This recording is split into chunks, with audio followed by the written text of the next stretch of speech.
So welcome back to the third week of Church on a Mission, the series of short videos that we're doing. And this week we're joined by Heather, and this week we are looking at discipleship, really. What is it to take somebody maybe who might be a new Christian and help develop them? So we're going to be looking at that this week. And today we're looking at Mark 3, the third chapter of the book of Mark. And we're looking at verses 13 to 19, where it says this. Jesus went up on a mountainside and called to him those he wanted, and they came to him. He appointed the 12 that they might be with him, and that he might send them out to preach, and to have authority to drive out demons.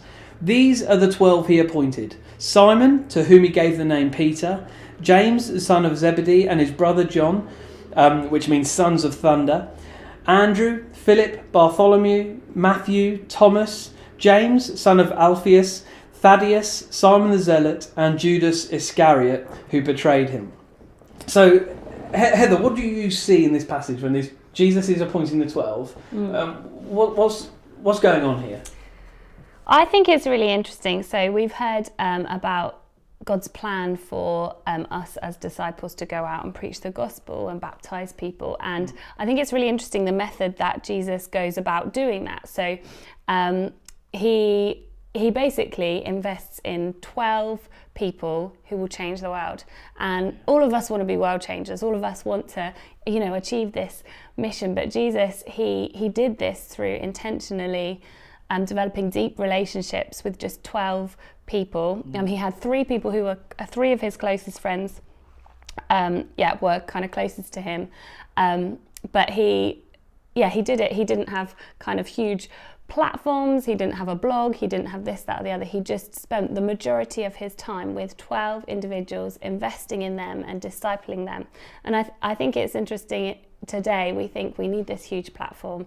And actually Jesus, he did preach, he preached to the 5,000, he preached to different crowds, but actually at the end of his ministry, there was just a handful of people in the upper room, and yet from that handful of people he completely transformed the world. And so I think it gives an example of him saying, actually, these 12 people, I'm going to invest in these people, I'm going to call these 12 people and spend my time with them.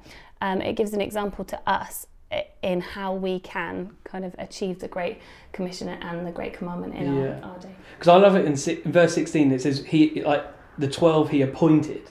So it's like really purposeful, isn't it? It's like these 12, these are the ones I'm sort of particularly going to appoint, and I'm going to be purposeful in my action for those. It's not, ultimately these aren't perfect people, but they're also at the same time they're not just randoms. He's specifically chosen them. Like what could be a good step for us as we try and help others to come closer to Christ? Would you say?